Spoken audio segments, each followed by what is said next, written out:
Greetings everyone, Kenji here at Life of Clay. Welcome back again to my channel, and this is the continuation and the last batch of Larva cartoon character sculpture series. And please subscribe and hit that notification bell so you will be notified whenever a new video is uploaded.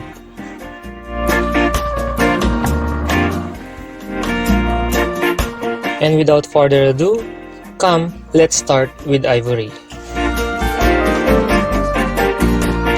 Since ivory is a stick insect and almost skeleton-like body, I use aluminum wire for the majority of his structure.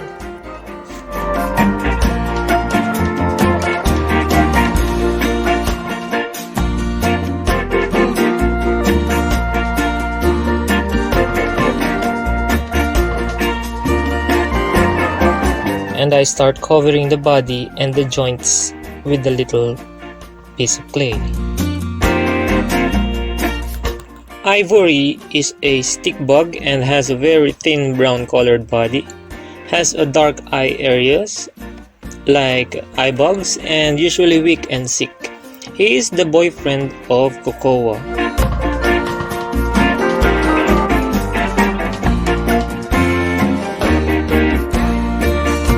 And adding detail to the joints.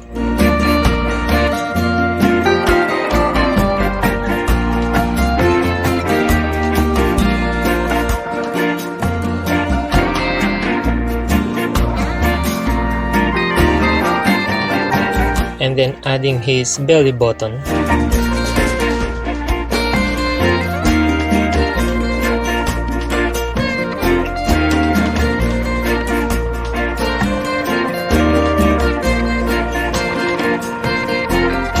Brush it with alcohol and do the first bake.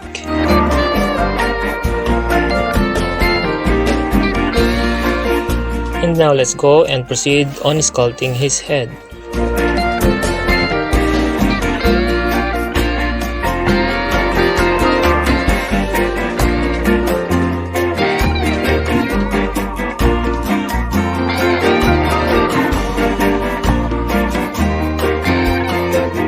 And adding his eyeballs, detailing the eyelids.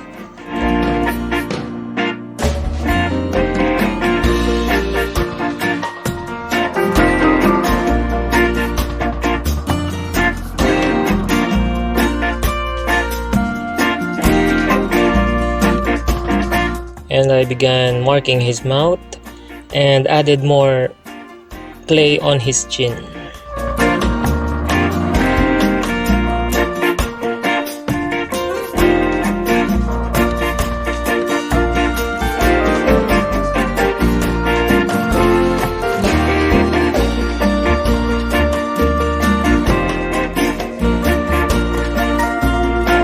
I poke his head for the antennae.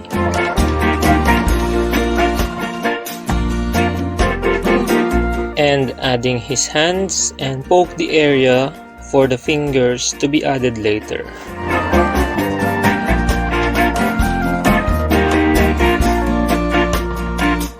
And there you go, brush it with alcohol and do the final baking.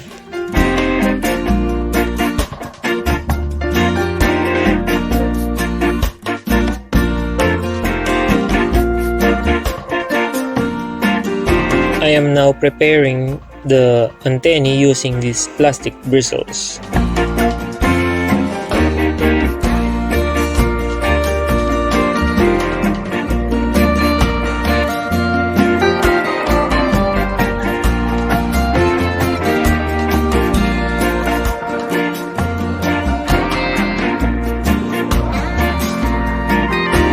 I drill the hands for the fingers to be inserted later, and I use plastic bristles also for them.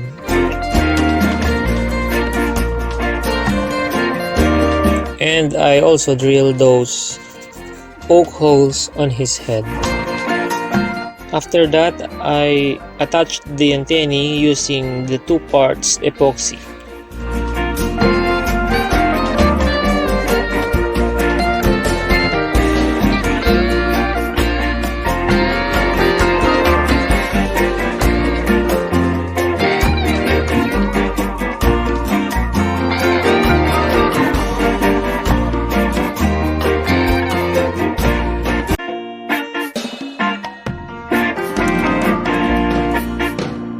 I added some epoxy on the tip of his foot and some on his antennae.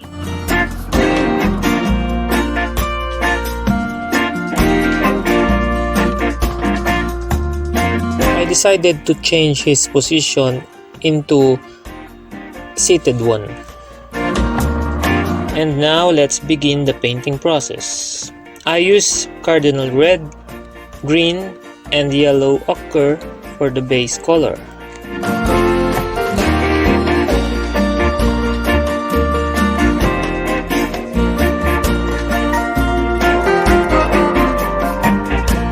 And for the second coating, I use burnt sienna, burnt amber, black, and titanium white.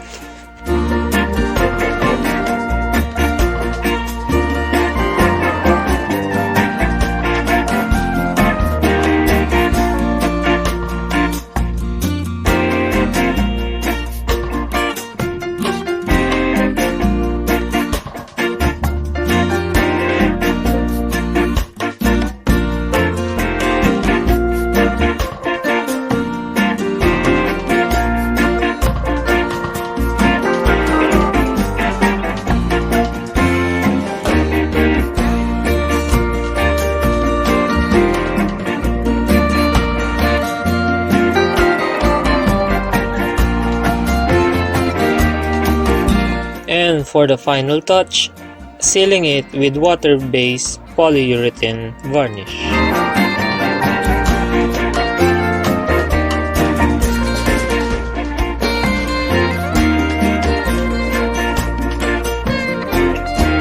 And that's it. Ivory is finally done. Now let's go straight with violet.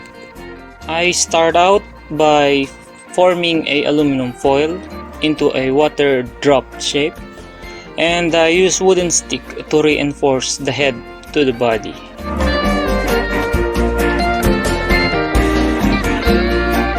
And then cover it with thin sheet of clay.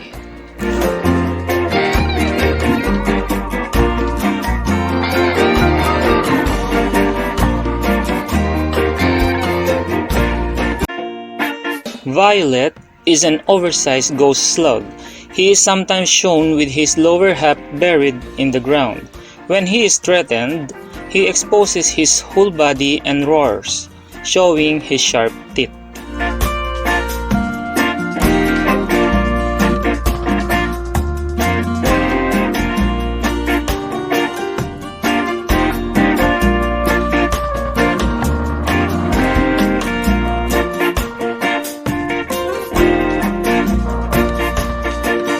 And added that tiny tail.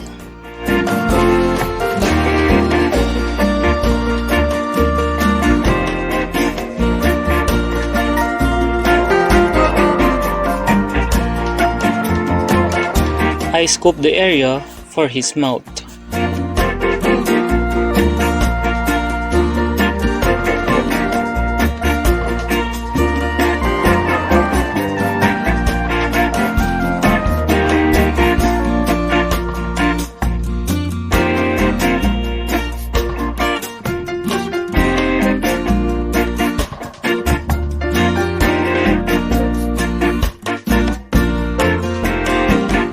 Adding a noodle of clay around his mouth to form the lips.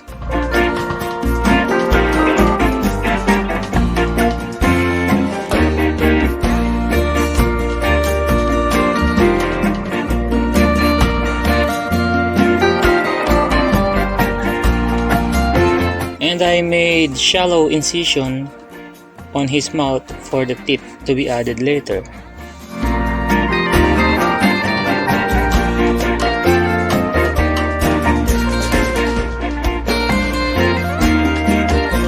Adding 2 tiny balls for his eyes.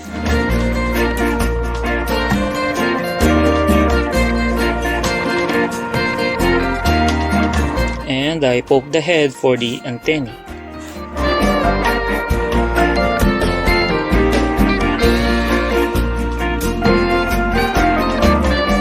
And after that, brush it with alcohol to smooth out.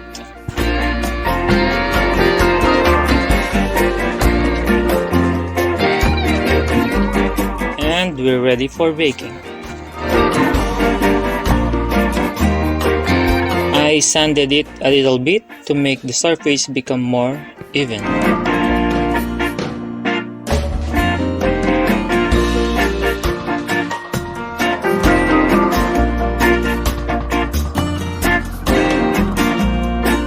I use cutouts of plastic film for the teeth and I just stick them on the incision I made before.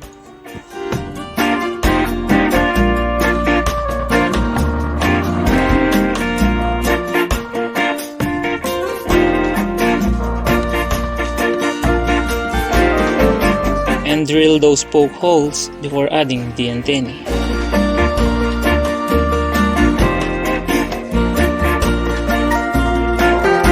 And now I'm preparing the antennae using a plastic bristles.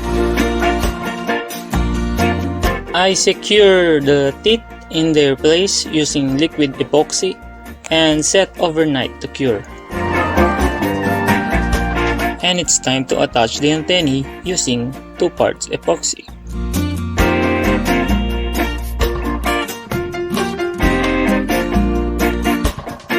And now, let's do the painting. I used titanium white, blue, cardinal red, black, and burnt sienna.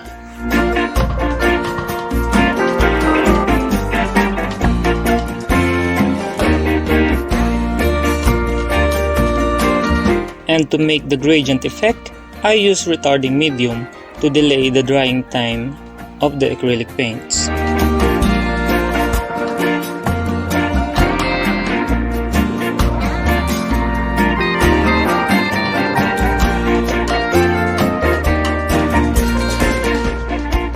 I painted the inside of the mouth with black mixed with burnt sienna.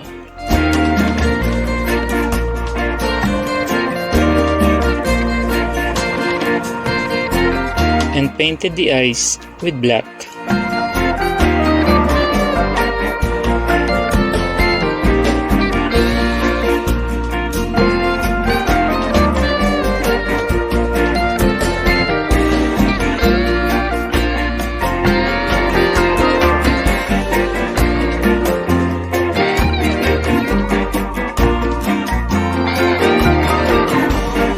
And of course, painting the teeth with white.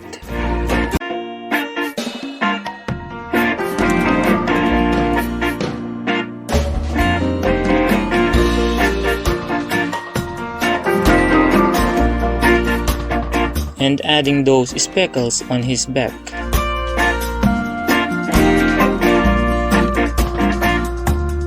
And painting his tongue with red.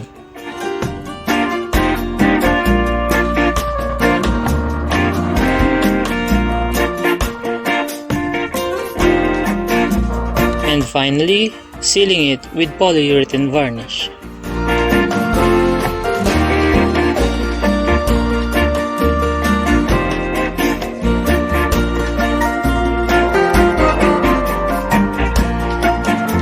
And that's it, my last larva cartoon characters are done.